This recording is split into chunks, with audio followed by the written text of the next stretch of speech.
Bonjour à tous, bonjour à toutes et bienvenue dans cette vidéo un peu spéciale car aujourd'hui pour la première fois je vais aborder l'éléphant dans la pièce de cette chaîne YouTube, à savoir je vais parler de transidentité et notamment de mon cas particulier. Car oui, comme la plupart d'entre vous le savent ou alors l'ont bien compris, je suis une femme transgenre. Donc en parler aujourd'hui pour la première fois peut poser deux questions. Pourquoi est-ce que je n'ai jamais parlé avant et pourquoi je décide de le faire aujourd'hui pour la première fois. Donc pourquoi je n'ai jamais parlé avant? Tout simplement parce que ma chaîne est une chaîne de jeux d'échecs à fonction pédagogique. Mon but est de vous faire progresser tout en, je l'espère, vous divertissant. Donc le fait que je sois une femme trans n'a pas grand-chose à voir avec cet objectif. Mais pourquoi je décide malgré tout d'en parler aujourd'hui et de faire une vidéo spécifique sur le sujet? Parce que déjà certains d'entre vous osaient parler de ma transidentité dans les commentaires, mais les rares qui le faisaient, c'était ceux qui le faisaient de manière insultante et discriminatoire. Raison pour laquelle je supprimais régulièrement ces commentaires. De manière plus globale dans la société, c'est un sujet qui intéresse, c'est même un sujet qui obsède toute une partie de la population, la partie la plus conservatrice, que certains appellent même d'extrême droite. Il suffit de voir quels journaux titrent régulièrement sur le lobby trans, sur la question trans, sur le problème trans, etc., etc. Donc on n'est jamais mieux servi que par soi-même. J'ai une expérience assez spécifique et aussi des connaissances sur le sujet. Et c'est pourquoi je décide de faire une vidéo sur la transidentité dans le sport de manière générale et en particulier dans le jeu d'échecs. On va parler biologie, on va parler sociologie, on va parler de mon cas particulier. C'est des sujets assez touchy qui divisent et sur lesquels beaucoup de gens ont des avis très tranchés sans forcément avoir beaucoup de connaissances. C'est des sujets bien plus complexes que certaines visions simplistes voudraient laisser croire. Donc j'espère que vous respecterez toute cette complexité et vous respecterez aussi toutes les personnes, toutes les opinions dans les commentaires, que je ne vais pas regretter trop vite en tout cas d'avoir fait cette vidéo et d'avoir laissé les commentaires en dessous.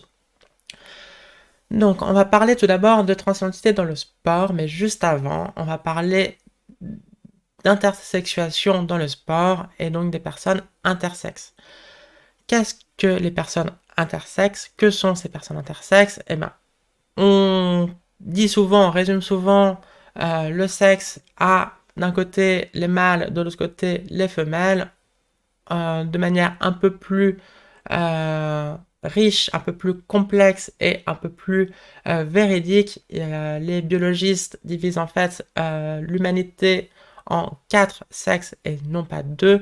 Il y a tout d'abord le sexe génital, donc pénis ou vulve ou ni l'un ni l'autre ou les deux. Il y a aussi le sexe gonadique, donc testicules ou ovaires ou ni l'un ni l'autre ou les deux. Il y a aussi le sexe hormonal, savoir testostérone ou œstrogène et progestérone ou ni l'un ni l'autre ou les deux.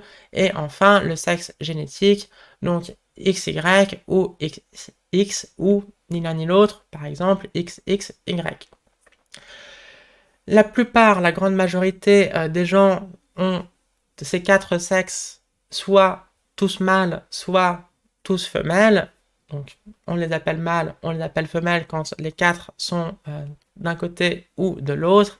Et les personnes qui sont soit entre les deux, soit ont un sexe mâle, un sexe femelle, etc., etc., de manière naturelle sans qu'ils aient procédé à aucun changement, sont appelées personnes intersexes. On croit souvent que c'est rare, ça concerne, alors oui c'est rare, mais selon la définition de rare, parce que ça concerne quand même 1,7% des naissances, donc des personnes. Donc là par exemple on est sur gouvernement.fr, site français, et donc ils expliquent 1,7% des naissances, environ 12 800 personnes en France en 2019, enfin naissances en France en 2019. 1,7%, ça correspond à une personne sur 60, Donc c'est rare, certes, mais c'est pas si rare. Par exemple, sur les 60 000 licenciés que compte la Fédération française d'échecs, bah, si on en retrouve la même proportion que dans la population générale, ça fait 1 millier de personnes intersexes. D'ailleurs, si vous vous demandez, mais pourquoi on a l'impression que c'est moins, bah parce que les cas les plus visibles de personnes intersexes dans les médias, c'est des cas assez rares, par exemple ceux qui ont des organes génitaux des deux sexes, donc à la fois mâle, à la fois femelle, et donc c'est ces personnes que les plus conservateurs veulent opérer à la naissance et forcer des transitions hormonales ensuite, et où justement les associations LGBTI disent ben non, c'est à ces personnes de se déterminer, il n'y a pas de risque pour la santé, et donc euh, laissez-les grandir, et ensuite ils et elles décideront si ils ont besoin d'une transition hormonale ou d'opération une fois qu'ils seront adultes. Bref, c'est un sujet qui touche particulièrement le sport, et ça date pas d'hier. Par exemple, en 1930, cette personne, donc Stanislava Valazievich, qui était une femme, qui est née assignée femme à la naissance, qui a remporté le 100 mètres chez les femmes en 1930, a ensuite été assassinée en 1980, donc rien à voir avec son intersexuation, parce que elle n'était pas au courant, a priori. C'est juste que, comme elle était assassinée, il y a eu une autopsie, que les gens se sont rendus compte, ah ben en fait, cette personne était intersexe, mais elle n'était pas au courant, elle s'est toujours définie comme femme, elle pensait être une femme, entre guillemets, comme les autres, mais bah donc ça pose la question, est-ce que ces titres étaient mérités, justes, etc. Est-ce que c'est parce qu'elle était intersexe qu'elle a remporté cette course donc en 1930?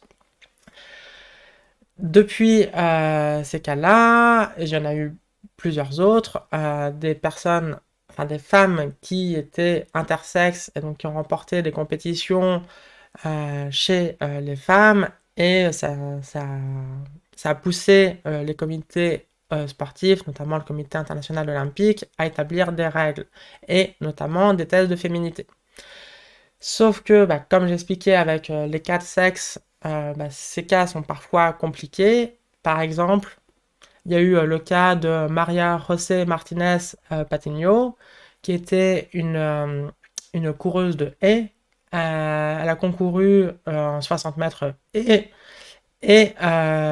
après avoir passé un test de féminité, comme c'était en vigueur dès ces années 1960, on s'est rendu compte qu'elle était en fait XY, et qu'en plus elle avait un taux de testostérone hyper élevé, un taux de testostérone masculin.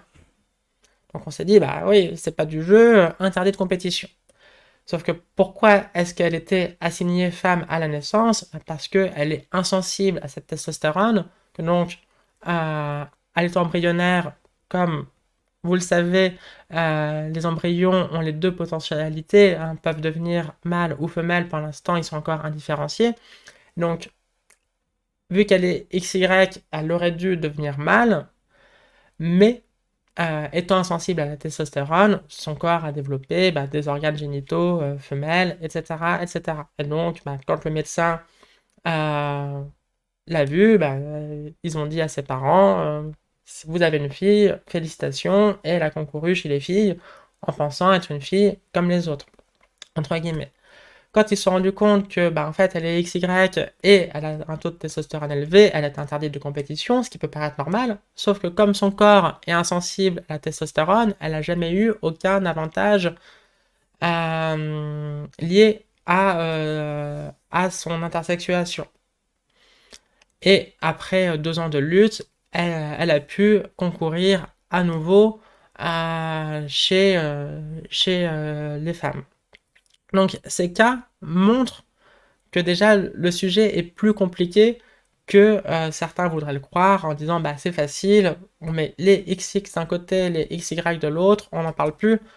Ouais, en fait, quand on rentre dans le détail, et notamment de ces 1,7% de la population de personnes intersexes, beaucoup n'étant pas au courant de leur intersexuation, on se rend compte vite que c'est bien plus compliqué que ça.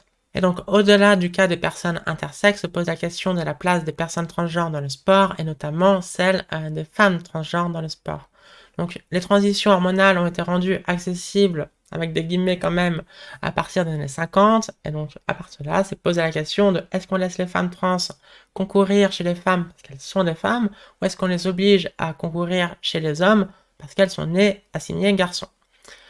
On peut diviser les cas en deux. Le premier cas, c'est celui assez rare, malheureusement, des femmes trans qui ont pu transitionner avant leur puberté. Et donc là, tous les médecins s'accordent à dire qu'il n'y a strictement aucun avantage à être né assigné garçon et qu'il faut autoriser ces femmes trans qui transitionnent avant leur première puberté masculinisante à concourir chez les femmes. Le cas beaucoup plus fréquent des femmes trans qui transitionnent après avoir connu une puberté masculinisante est bien plus compliqué. Ça a longtemps divisé. Le Comité international olympique avait mis en place des règles autorisant les femmes trans à concourir si leur état civil était changé, si elles avaient connu une chirurgie de réattribution sexuelle et si elles avaient des taux hormonaux féminins depuis au moins 2 ans. Mais certains médecins pensent que malgré tout, le fait d'avoir connu une puberté masculinisante peut, selon le sport pratiqué, donner un avantage ou non. Par exemple, la plupart des femmes trans sont grandes pour des femmes, ont des grandes mains pour des femmes. Il peut y avoir des avantages prétendus, réels ou supposés, par exemple liés à la densité osseuse, etc., etc. Et donc la question se pose souvent en termes de fairness en anglais, donc de justice. Est-ce que c'est juste d'autoriser ces femmes qui ont connu une puberté masculinisante à concourir, quand bien même elles sont des femmes au regard de la loi, quand bien même elles ont des taux hormonaux féminins. Donc, est-ce que les femmes trans qui ont connu une puberté masculinisante ont un avantage biologique comparé aux femmes cisgenres, donc aux femmes non trans dans le sport? Ça dépend des sports et ça dépend des femmes. Parce qu'il faut bien comprendre que quand on parle d'avantage, on parle de moyenne. En moyenne, les femmes trans sont plus grandes que les femmes cisgenres, mais c'est une moyenne. Comme il y a des hommes très petits, il y a des femmes trans très petites. Donc, par exemple, si on parle de basket, est-ce qu'on va vraiment supposer qu'une femme transgenre qui mesure 1m60 a un avantage biologique comparé à une femme cisgenre qui mesure 1m90? Bon, je ne sais pas, mais ça me paraît personnellement un peu absurde. Bon, même si j'imagine qu'il y a d'autres qualités pour être une bonne basketteuse que la taille. Mais vous comprenez l'idée. Aussi, ce qu'il faut bien comprendre, c'est que de manière générale, le corps des sportifs et sportives de haut niveau est injuste. Ils ont tous, et elles ont toutes, des avantages biologiques. Est-ce que, par exemple, Michael Phelps, donc le grand nageur, qui est né avec un grand corps, avec des grands bras, avec des pieds immenses, est-ce que son corps est juste? En fait, la question se pose même pas. C'est son corps, il l'a pas fait exprès et il est comme ça. Alors oui, il a un corps avantageux comparé à bien d'autres, même si son entraînement, ça n'aurait rien fait, mais il a eu un corps avantageux. C'est la vie, c'est le sport par nature, c'est injuste. Aussi, il faut bien comprendre que au-delà des avantages biologiques, donc en moyenne supposés ou réels, se pose la question des avantages sociaux. Par exemple, pour être sportif de haut niveau, c'est mieux d'être riche. Ça paraît évident, mais si vous êtes pauvre, vous avez moins de chances d'atteindre les sommets. Est-ce que c'est juste? Non, c'est injuste, mais c'est comme ça. Et par exemple, il se trouve que les femmes trans sont en général bien plus précaires que les femmes cis ou que le reste de la population globale, et bien plus précaires. il se trouve aussi que pour atteindre les sommets, c'est bien d'avoir le soutien familial. Bon, ben, il se trouve que les femmes trans ont en général des problèmes familiaux plutôt que de soutien. Donc ça peut être un autre désavantage.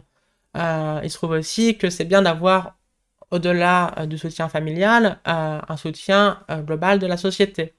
Bon, bah, il suffit de voir toutes les insultes au niveau mondial que se prennent les rares sportifs transgenres pour bien comprendre que en fait, ces femmes jouent toujours à l'extérieur. Hein. Si on parle davantage de jouer à domicile à l'extérieur, l'avantage d'avoir les spectateurs, spectatrices qui vous soutiennent, pour la plupart des sportifs trans, euh, elles jouent que à l'extérieur. Et donc ça, c'est un désavantage.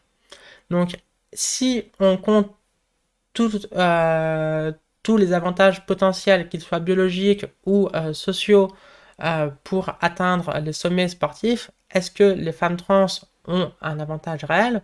Bah, peut-être un moyen de le savoir, ça serait de regarder les pourcentages de sportives transgenres au top niveau. Donc dans la population générale, on estime qu'il y a entre 0,1 et 0,5% de la population qui est transgenre, donc entre une personne sur 1000 et une personne sur 200. Est-ce que c'est ce qu'on retrouve aux Jeux Olympiques, par exemple?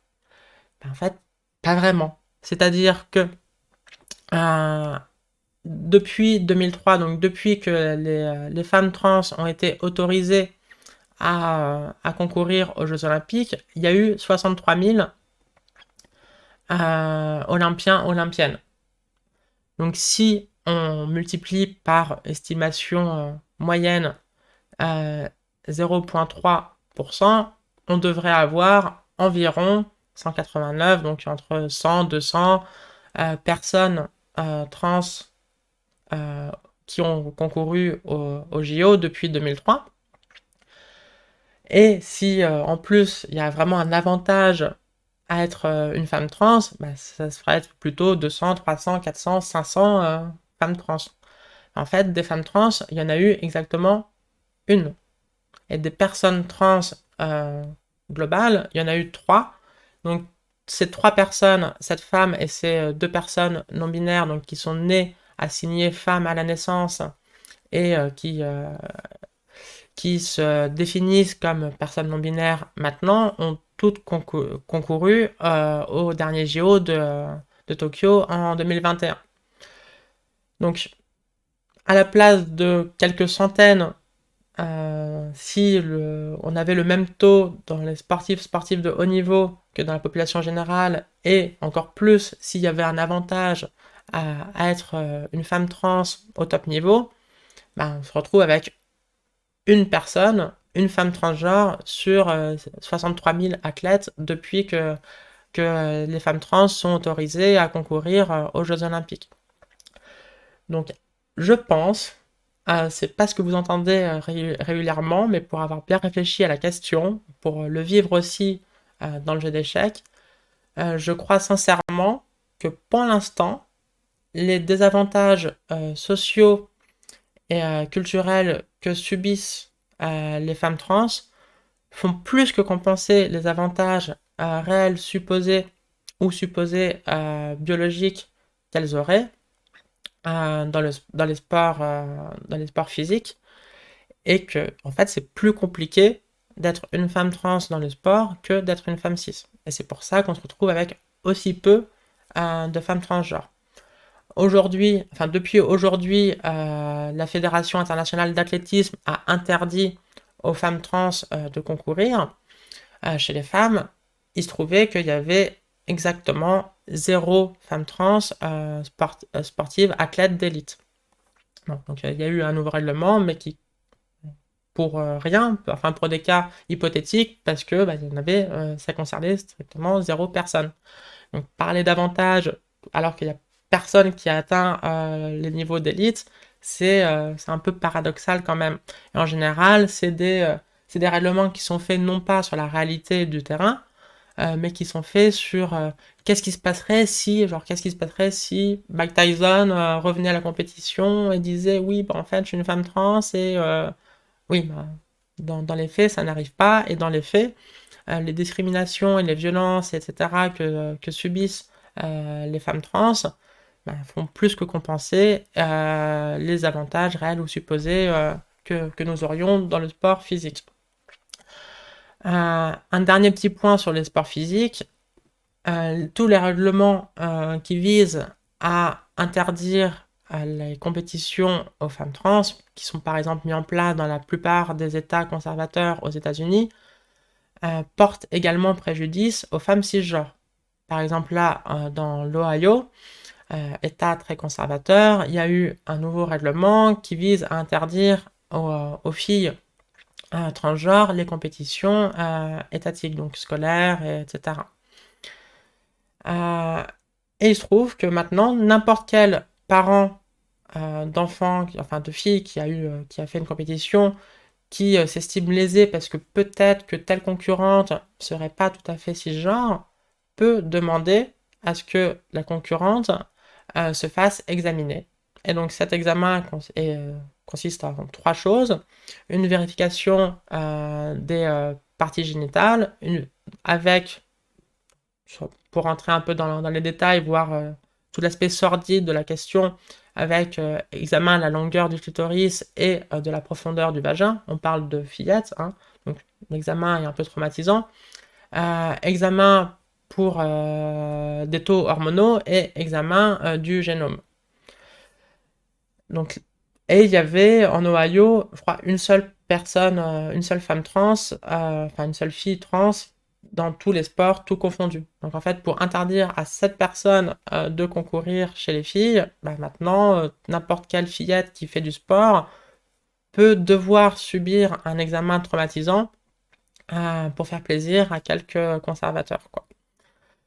Donc, clairement, si vous êtes dans la politique, par exemple, et que le sujet du sport féminin vous concerne et que vous voulez vraiment aider les sportives, il y a plein de choses à faire. Par exemple, lutter contre les violences sexistes et sexuelles.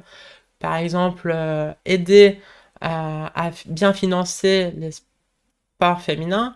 Aider la visibilité médiatique des sportives, mais bannir les femmes trans de ces sports n'est peut-être pas la priorité.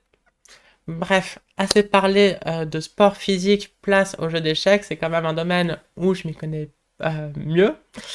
Et avant de parler de moi-même et de mon vécu, j'ai envie de faire un petit point historique sur les personnes, sans forcément être personnes transgenres, hein, parce qu'on parle de personnes transgenres que en Occident et que à partir de la deuxième moitié du XXe siècle, hein, pour parler de personnes trans, par exemple, euh,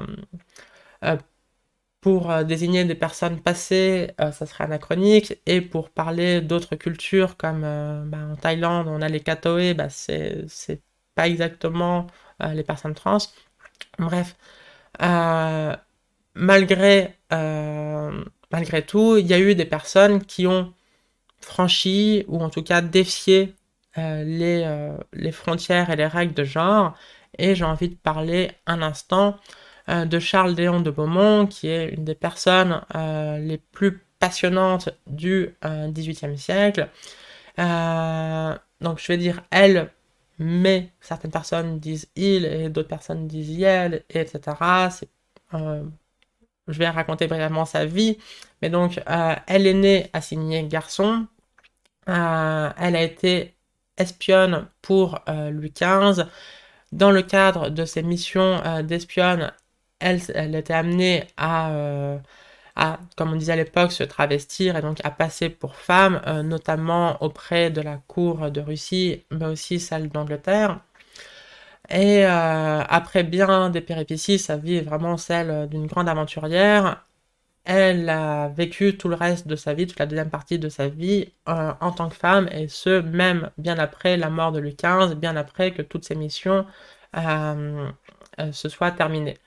Donc, vu qu'elle a choisi de rester toute cette deuxième partie de sa vie en tant que femme, je préfère la genrer au féminin, mais Par exemple, j'ai parlé avec le descendant de son neveu. Elle n'a pas eu d'enfant. Bon, sans trop de surprise. Elle n'a pas eu d'enfant, mais donc elle a eu un neveu. J'ai parlé avec son descendant, qui est le propriétaire du château familial, qui l'a transformé en musée. Donc lui, c'est un octogénaire catholique, anti-LGBT. On a quand même eu une conversation très passionnante sur le sujet. Donc, bah, pour lui, son aïeul était un homme, un bon chrétien, etc., etc. Bref.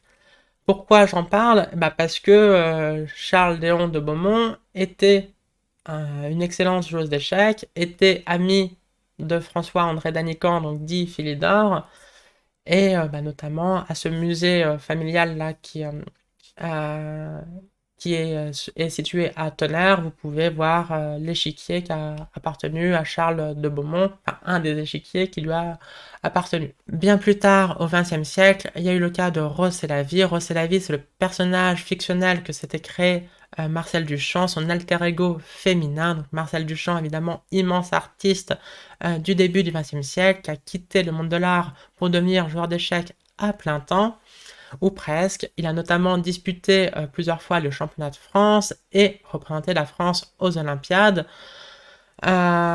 plusieurs fois également.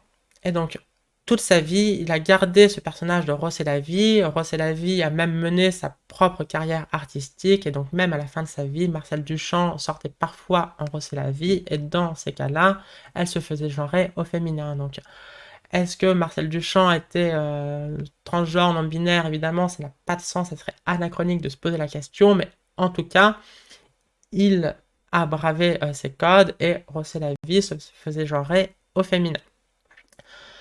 À la même période, donc des années 20, il y a eu donc, une de mes joueuses préférées ever, Sonia Graf, ici en compagnie de Vera Menchik. Donc Vera Menchik était la championne du monde, Sonia Graf la deuxième meilleure joueuse au monde. Je la joue au féminin, mais c'était pas si clair, son identité de genre était pas si claire à l'époque. Alors certes, les années 20, c'était les années typiques du look garçon, mais au-delà de son apparence, elle a mentionné par exemple plusieurs fois ses ressentis d'être un homme. Donc même si bah, s'est fait genrer au féminin toute sa vie, on peut se poser la question, et en tout cas, elle a bravé les codes du genre. Notamment, elle raconte un tournoi à Barcelone dans les années 20 où bah, elle s'était déguisée, enfin habillée en homme, et elle avait porté une moustache postiche. Elle s'était amusée lors d'une soirée à danser avec les femmes, puis un de ses amis l'a reconnue. Elle a dansé avec lui, mais donc bah, avec son passing d'homme, et bah, ils se sont fait mettre dehors parce que à l'époque, Barcelone était, bah, comme le reste du monde, homophobe, et il n'y avait pas de cas où ils pouvaient tolérer deux hommes qui dansaient entre eux. Ça, c'était en marge d'un grand tournoi d'échecs qui avait eu lieu à Barcelone. Bref, Sonia Graf a elle aussi euh, bravé, ou en tout cas franchi, les règles du genre. Plus tard, et là on peut vraiment parler de femmes trans, il y a eu deux cas avant moi de joueuses titrées qui ont transitionné. Tout d'abord Natalia Pérez Vives, née en 1955, qui est une joueuse catalane qui avait obtenu le titre de maître FIDE avant sa transition, qui a arrêté de jouer aux échecs pendant 15 ans avant, pour transitionner au calme, entre guillemets, puis a disputé les Olympiades de 2008 à Dresden dans l'équipe d'Espagne féminine. Et née 2 ans plus tard, en 1957, il y a Annemarie Meyer, joueuse allemande, qui a transitionné, pareil, elle a arrêté le jeu d'échecs pendant 15 ans. Elle était également maître FIDE, et en 2003, elle est devenue championne d'Allemagne, donc championne chez les femmes. Moi, je me rappelle d'elle, c'est le première fois que j'entendais parler, que j'ai entrevu du coup cette possibilité d'être une femme trans dans le jeu d'échecs. En 2003, j'avais participé à un stage en Allemagne, et donc vu qu'elle venait de gagner le titre de championne d'Allemagne, tout le monde ne parlait que de ça, et mais malheureusement, tout le monde n'en parlait qu'en des termes insultants, que je vais pas répéter, mais donc j'avais compris que c'était possible, mais que ça allait être bien bien compliqué d'être une joueuse d'échecs. Et donc ces deux personnes, les deux premières joueuses titrées à avoir transitionné, bah, l'ont fait durant une quinzaine d'années, pendant lesquelles elles ont arrêté toute compétition. Euh, donc, on peut se poser la question des avantages éventuels biologique d'être une femme trans comparée à être une femme cis au jeu d'échecs.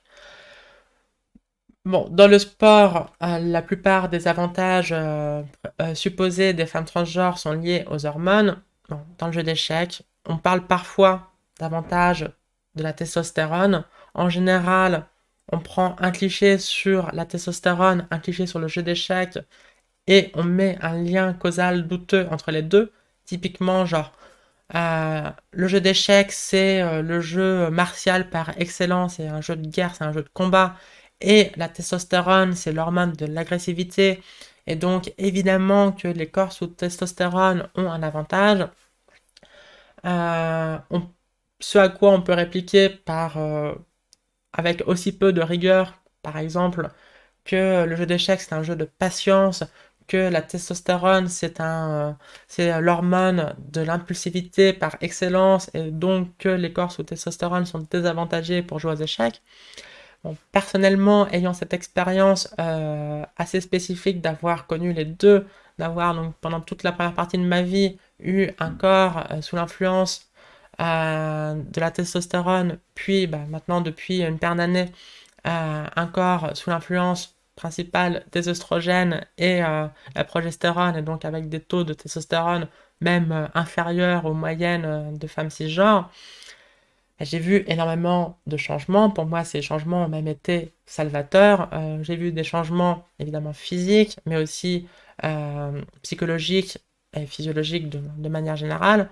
Mais j'ai pas vu de changement quant à ma réflexion, quant à ma capacité à jouer aux échecs. Donc évidemment, c'est pas scientifique de parler que de mon cas particulier, mais vu qu'il n'y a pas eu d'études scientifiques sur l'influence de la testostérone sur le jeu d'échecs, bah, je crois pas du tout. Enfin, en tout cas, si je me base sur mon cas, je crois pas qu'il y ait de changement quand on transitionne hormonalement sur nos capacités échiquiennes. Le, le deuxième la deuxième différence réelle ou supposée, c'est celle des cerveaux sexués. Alors, on parle souvent en termes de clichés, de cerveau gauche, de cerveau droit, les hommes viennent de Mars, les femmes viennent de Vénus, qu'il y aurait un cerveau strictement masculin, un cerveau strictement féminin. C'est totalement réfuté par les neurosciences. Alors, certes, il peut y avoir des différences, mais ce sont des moyennes, et surtout ce qui compte, c'est la plasticité cérébrale.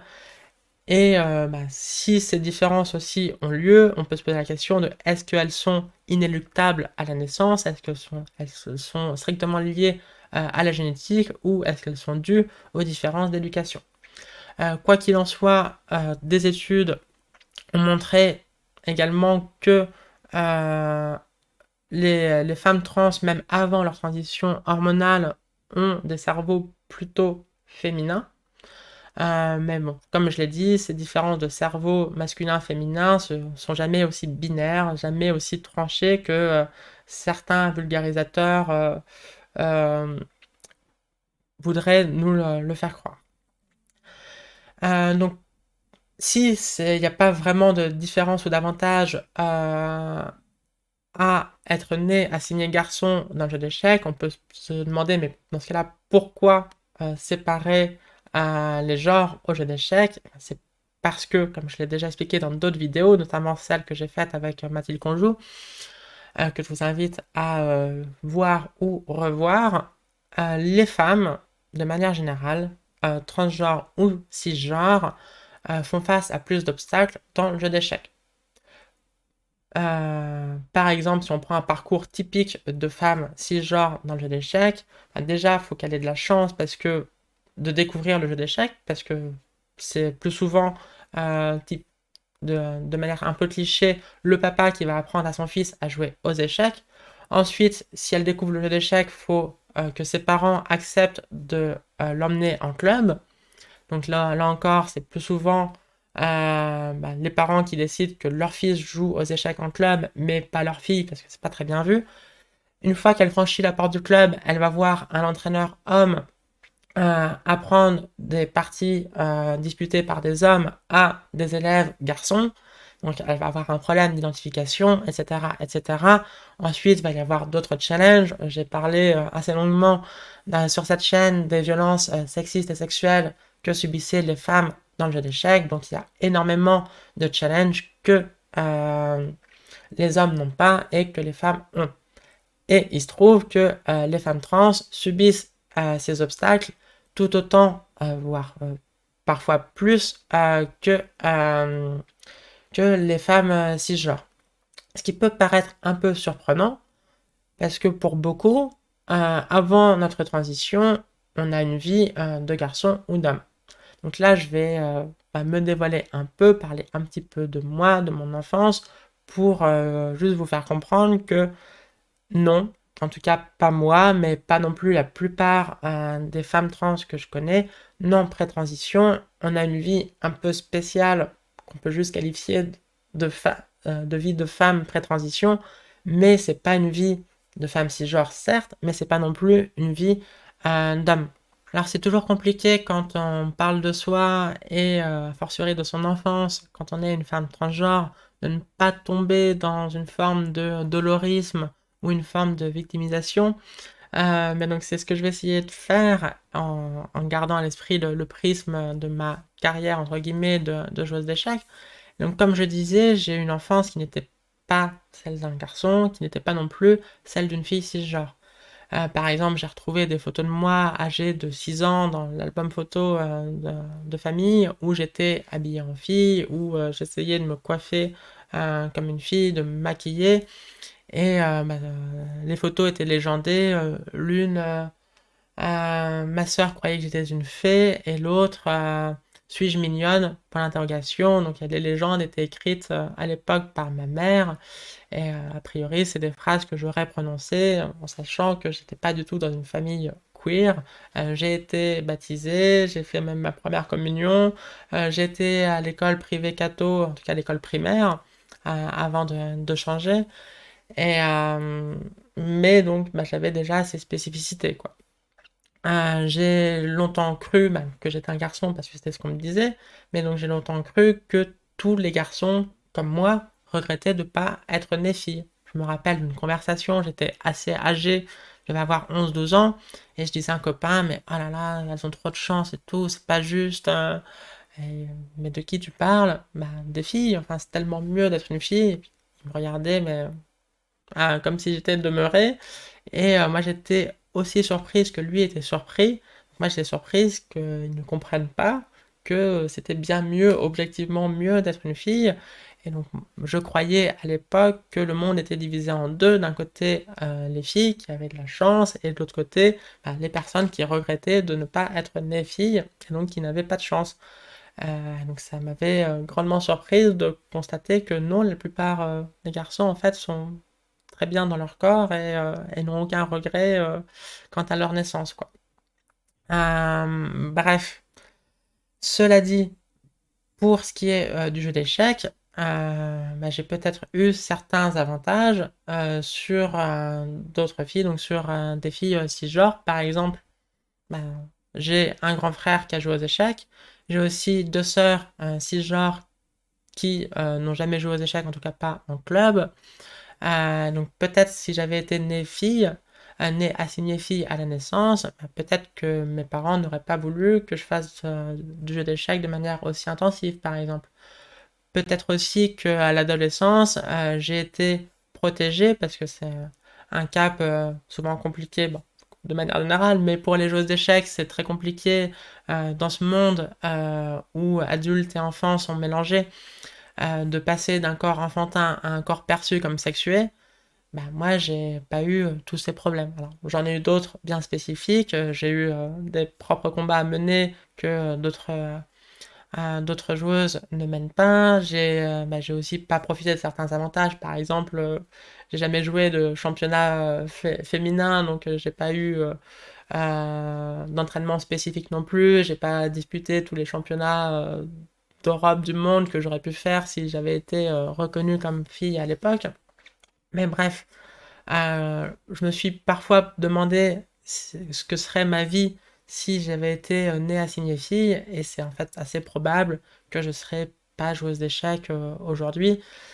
Mais cela dit, c'était quand même assez compliqué et clairement pas la vie d'un garçon. Après mon enfance, mon adolescence n'a pas été aussi de tout repos, alors comme pour la plupart des ados, certes, mais a fortiori quand on est une personne transgenre. Et bah, par exemple, à 16 ans, petit parcours assez atypique, j'ai quitté ma famille biologique pour aller vivre en famille d'accueil en Russie. Alors, je comprends que le choix de vivre en Russie quand on est une personne trans est assez particulier, mais j'avais besoin de partir et je trouvais que partir très loin était probablement préférable à partir définitivement, dirais-je. Cela dit, après un an, je suis revenue, j'ai passé mon bac et bah, juste après, j'ai commencé à travailler en tant qu'entraîneur de jeux d'échecs déjà. Et c'est à ce moment-là, donc à mes 18-19 ans, que je me suis posé euh, sérieusement la question de transitionner. Sauf que ben, ça me paraissait impossible. À l'époque, on conseillait aux personnes trans de transitionner un peu comme elles le pouvaient, puis ben, de changer radicalement de vie et ben, de dire à personne qu'elles étaient trans. Donc je voyais pas comment le faire dans le cadre du jeu d'échecs vu que j'étais déjà un minimum connu. Euh, En plus, ça coûtait très cher, moi, ça coûte encore très cher. Une transition, c'est entre 50 et 100 000 euros. Et bah, je n'avais pas de... Enfin, j'étais pauvre. Je gagnais ma vie en tant qu'entraîneur d'échecs, mais donc j'étais smicarde à l'époque. Et puis j'avais pas de sous de côté. Avec ma famille, c'était déjà compliqué. Donc je voyais pas juste comment faire. Ou alors les seules possibilités que j'entrevoyais pour pouvoir transitionner ben, m'auraient contrainte à des choix de métier que je ne voulais pas. Et puis en tous les cas, à abandonner définitivement le jeu d'échecs.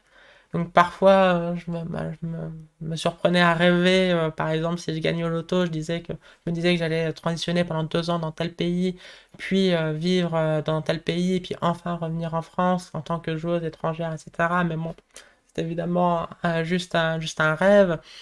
Euh, Bref, je vais pas faire non plus ma psychanalyse dans cette vidéo, c'est pas le but, mais pour dire que cette, cette envie, ce besoin de transition, bah, je l'ai eu depuis très longtemps, mais les difficultés me paraissaient insurmontables, et donc les seules références que j'avais dans le jeu d'échecs, donc Anne-Marie Meyer et Natalia Parés, avaient transitionné hors jeu d'échecs, donc avaient fait 15 ans de pause sans jouer une seule partie pour leur transition. Et bah, c'était pas non plus ce que je voulais. Et donc j'ai eu cette longue période d'incertitude, de doute qui était un peu le point le plus sombre de ma vie. Et à un moment, j'ai décidé que je pouvais plus tergiverser et j'ai tenté de vivre en tant qu'homme et de ne plus me poser cette question. Donc j'en parlais comme du plus grand regret de ma vie, mais il fallait raison garder et puis bah voilà, que j'allais essayer de vivre en tant qu'homme, même si je regrettais plus que tout de devoir faire le deuil, comme je disais, de ma féminité, quoi. Sauf que ça s'avérait impossible, parce qu'on peut pas se mentir indéfiniment, on peut pas se nier indéfiniment, donc les cauchemars de plus en plus récurrents m'ont ramené à la réalité, et puis à un moment, j'avais aussi mûri, la société avait changé, et bah, j'ai eu le courage d'assumer enfin, de reconnaître qui j'étais, de l'assumer publiquement. Et donc à partir de là, j'ai entamé un processus de transition, d'abord social, médical et, euh, et légal auprès de l'administration française. Et donc s'est posé la question de ma reconnaissance en tant que joueuse dans le jeu d'échecs. À peu près au même moment que j'ai annoncé ma transition, donc que j'ai fait mon coming out trans, comme on dit, il y a eu la nouvelle mandature, nouvelle présidence d'Éloi Relange à la Fédération française du jeu d'échecs. Et donc je m'étais dit un peu naïvement que connaissant ces dirigeants, que ça allait être très simple et que ils allaient reconnaître les femmes trans en tant que joueuses et voilà.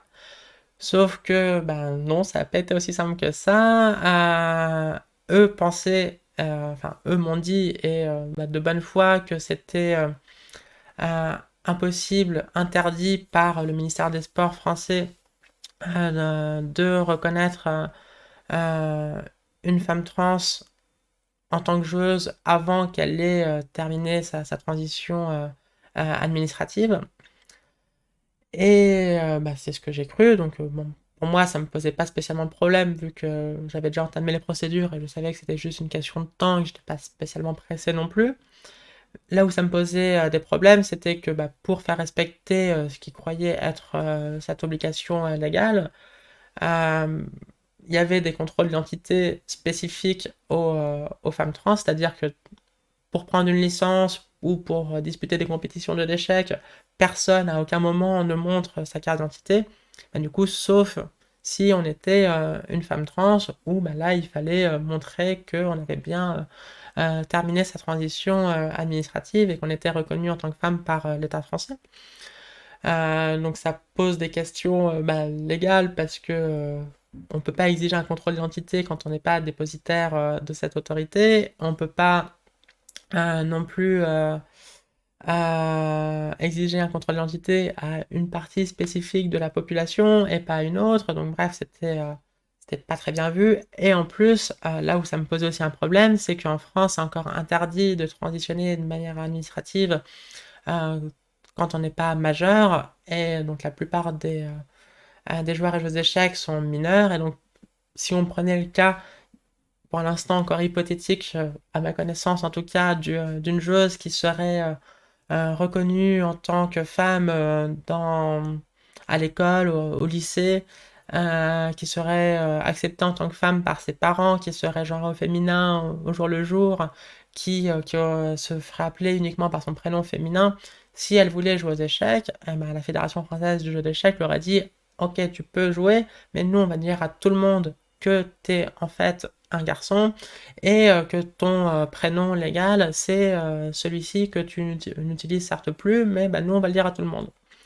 Donc là ça me posait problème et donc je me suis battue pour que les joueuses trans soient reconnues en tant que joueuses par la Fédération française d'échecs.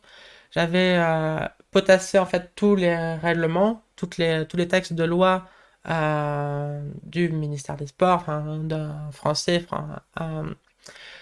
tous les règlements du Comité international olympique, tous les règlements de la FIDE, et puis, etc. Donc j'ai passé des nuits blanches à potasser tout ça pour finir par rédiger une longue requête là, que je vous fais défiler en avril 2022 et grâce du soutien de quelques personnes que je remercierai jamais assez, la Fédération française d'échecs a finalement mis en place une procédure pour que les personnes trans puissent changer leur mention de genre sur leur licence indépendamment de leur reconnaissance administrative. Donc, si vous êtes concerné, bonne nouvelle, vous pouvez faire changer votre genre. Il faut juste faire une requête auprès de la fédération et le comité directeur, enfin cette commission fera valider votre changement de mention de genre par le comité directeur. Donc bref, depuis ça a eu lieu cette reconnaissance a eu lieu en juillet 2022. Donc depuis juillet 2022, je suis non seulement reconnue comme femme par l'État français, mais aussi par la Fédération française de jeux d'échecs. D'ailleurs, cette reconnaissance par la Fédération a eu lieu après, mais bon, bref, on s'en fiche. Et donc, dès lors, je joue en tant que joueuse, qui était donc le grand but de ma vie. Euh, Est-ce que pour autant je suis perçue comme une joueuse comme les autres? Eh ben, pas vraiment non plus. Et notamment, je subis pas mal d'insultes, remarques, menaces à caractère transphobe. Je parlais dans l'introduction de certains commentaires sur ma chaîne YouTube. Bon, c'est une partie émergée de l'iceberg. Depuis environ un an que j'ai monté cette chaîne, que j'avais jusqu'il y a quelques mois un compte Twitter assez actif, etc., que j'étais avec beaucoup de guillemets une personnalité publique, en tout cas dans le jeu d'échecs. J'ai reçu des milliers d'insultes, menaces et autres remarques transphobes. La grande majorité ont eu lieu pendant cette période de buzz autour de mes vidéos sur l'affaire de triche de Hans Niemann. Et la plupart de ces commentaires proviennent d'une partie de la population, donc la partie la plus conservatrice, et même d'extrême droite, on peut dire.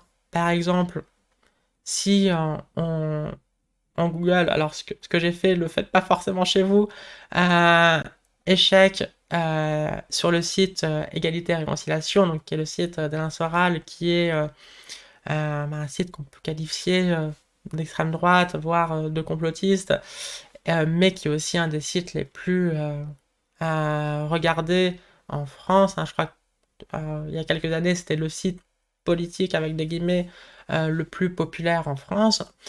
Donc, bon, on a échecs électoraux, bon, c'est d'accord. Un article pour vanter la chaîne Blitzstream, que Alassane Soral apprécie particulièrement. Un article Poutine joueur d'échecs. Un autre article pour vanter la chaîne de Blitzstream. Un article sur Maxime Achille-Lagrave. Un article sur la russophobie dont serait victime Joël Lottier, qui fait du business, enfin, qui faisait en tout cas avant la guerre du business en Russie. Un article sur Magnus Carlsen, un article sur Marc Yari, champion du monde des moins de 8 ans, et donc un article sur moi avec ne serait-ce que le titre qui laisse entrevoir toute la transphobie de cet article. C'est un article qui n'a aucun intérêt médiatique. Le seul intérêt, c'est de faire un appel à la haine, un appel auquel beaucoup des lecteurs de ce site ont répondu présent. Les dizaines et dizaines de commentaires sont que des insultes. Et aussi, suite à cet article, j'ai vu euh, une croissance des insultes et transphobes en français en tout cas, parce que j'en avais déjà beaucoup en anglais, mais en français c'était un peu la grosse nouveauté liée à ce site.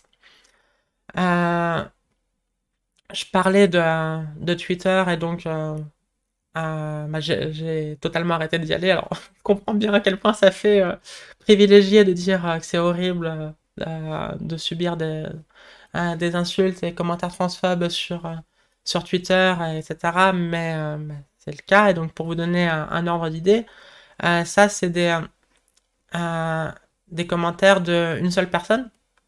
Donc, pendant la période de buzz autour de la vidéo de Triche, je recevais des centaines de notifications par jour. Là, pendant 15 jours, j'ai vécu un peu la vie de personnes vraiment populaires, donc de personnes trans populaires.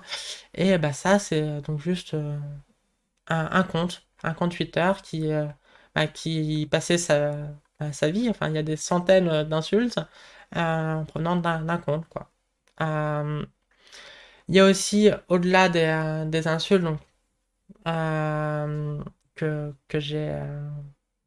dont j'ai été victime, il y a toute une sphère assez insoupçonnable, on va dire, complotiste autour des personnes trans ou supposées trans dans le jeu d'échecs. Donc là aussi, ça montre que la transphobie, Ça touche également les personnes cis. Par exemple, le saviez-vous, Magnus Carlsen serait en fait un homme trans. La preuve serait son torse dont certains pensent reconnaître les traces d'une mammectomie. On a aussi des chaînes YouTube consacrées à ce qu'ils appellent les transvestigations, donc déceler après enquête quelle personne est trans ou pas. Par exemple, les sœurs Bottez, les streameuses les plus connues au monde, enfin dans le jeu d'échecs en tout cas, seraient en fait des frères, et donc preuve en est leurs différences physiques supposées masculines, etc. Et ça, c'est pas tellement une niche. Enfin, c'est-à-dire, par exemple, cette chaîne YouTube, c'est des milliers de subscribers, enfin des milliers comment on dit, de followers. Donc oui, il y a bien tout un monde transphobe assez actif, même dans le jeu d'échecs. Et par exemple, à chaque fois que je dispute une compétition, ou même d'ailleurs quand je ne joue pas forcément, je reçois une multitude de commentaires transphobes. Ça, c'était des extraits du chat du dernier championnat de France qu'on m'a envoyé. C'était durant la finale Jules Moussard contre Etienne Bacrot, et donc a priori ça ne me concerne pas. Sauf que ce même jour, c'est le jour où je me suis qualifié pour le championnat de France 2023, le championnat de France féminin 2023. Et donc visiblement ça faisait polémique dans le chat. Il y a eu énormément de commentaires transphobes provenant de plusieurs pseudos différents. J'ai même pas envie de les lire, mais il y en a eu beaucoup, beaucoup, beaucoup. Euh, et alors que je ne disputais même pas la compétition. Donc ça peut vous donner juste un aperçu de ce que c'est quand c'est moi qui joue. Alors on me pose parfois la question de est-ce que après avoir reçu des milliers d'insultes du même genre, est-ce que ça fait encore mal, ou est-ce que on s'en fout? Alors j'aimerais pouvoir dire que non mais ça m'atteint pas, que je suis bien au-dessus de tout ça, etc. Mais en fait non, enfin, ça fait mal à chaque fois. Et ça fait mal triplement, c'est-à-dire ça fait mal directement parce que l'espèce humaine est une espèce sociale par nature, et donc chaque rejet, chaque insulte, chaque violence, fût-elle verbale, fait mal. Ça me fait mal également parce que ça me renvoie à des périodes, on va dire, dépressives de ma vie, où je me demandais si ça serait possible un jour d'être acceptée en tant que joueuse. Et je me dis que en fait non, toujours pas. Et ça me fait mal aussi triplement parce que je sais que certaines personnes s'identifient à moi, et que ces commentaires, en plus de me faire souffrir moi, les font souffrir également, et donc ça me fait mal pour elles et eux. Donc ouais, c'est pas tous les jours facile d'être une femme trans out dans le jeu d'échecs. Mais heureusement, il y a aussi énormément de positifs, et c'est là-dessus que je voudrais conclure cette vidéo. C'est sur l'incommensurable soutien que j'ai reçu, que je reçois au quotidien dans le jeu d'échecs. Tout d'abord, le soutien de mes amis, dont la plupart sont joueurs et joueuses, et à qui, sans exagération aucune, je considère devoir la vie. Le soutien d'autres joueurs et d'autres joueuses qui, depuis que je leur ai annoncé ma transition, m'ont tout de suite accepté, reconnu en tant que joueuse, et m'ont parfois apporté leur soutien public, notamment des joueuses étrangères qui ont pris la parole pour me défendre publiquement, ou pour me donner la visibilité médiatique quand j'en avais besoin. Le soutien de certains dirigeants, certaines dirigeantes qui m'ont aidé également. Et enfin, maintenant je peux le dire, quand j'ai créé ma chaîne YouTube, j'étais un peu désespérée. Avant ça, donc j'étais entraîneur en club, et je donnais des cours également en école. Même si j'étais en CDI et qu'évidemment on peut pas virer une personne parce qu'elle est trans, moi je me voyais pas subir l'inéluctable transphobie qui allait venir de certains parents, même si encore une fois je sais que la grande majorité accepte totalement ou s'en fichent. Et heureusement, sur les centaines d'enfants que je voyais chaque semaine, c'était sûr qu'il y allait avoir des problèmes avec des parents et je ne me voyais pas être confronté à ça à ce moment-là de ma transition. Donc j'ai démissionné et évidemment je me suis retrouvée euh, forte démunie quand après quelques mois, le très peu d'économies que j'avais de côté s'est dilapidé. Euh, j'ai toujours voulu partager ma passion à travers des vidéos. Je pense être assez bonne pédagogue et c'est ce que j'adore, transmettre mon savoir, mes connaissances. Mais idéalement, j'aurais préféré attendre la fin de ma transition pour le faire. Là, juste, j'étais financièrement aux abois. J'allais devoir quitter mon appartement. Et donc, je me suis lancé pour non pas gagner de l'argent directement avec les vidéos, mais pour remplacer les élèves que j'avais quittés dans les cours publics par des cours particuliers. Et j'étais assez anxieuse. Et globalement, ça s'est très bien passé. Vous avez été globalement, pas tous certes, mais globalement totalement dans l'acceptation. C'était même pas un sujet et c'est parfait comme ça. Idéalement, j'aurais aimé que jamais personne n'ait à en parler. Bon, là, je le fais aujourd'hui pour les raisons que j'ai évoquées tout au début de la vidéo. Mais au jour le jour, quand je fais une vidéo qui parle que de jeux d'échecs, ben, le fait que je sois une personne trans n'a pas lieu d'être un sujet. Et c'est comme ça que ça se passe le plus souvent. Donc merci à vous. Merci de votre soutien. Merci de votre compréhension. J'espère que cette vidéo vous a fait évoluer aussi si vous aviez peut-être des préjugés négatifs. Si vous voulez commenter, je vous redemande de le faire avec bienveillance, courtoisie, politesse, en sachant que vous pouvez avoir un impact énorme sur bien des personnes qui peuvent vous lire. Et je vous dis à très bientôt pour promis cette fois-ci vous faire progresser tout en vous divertissant. Bonne journée ou bonne soirée. Ciao.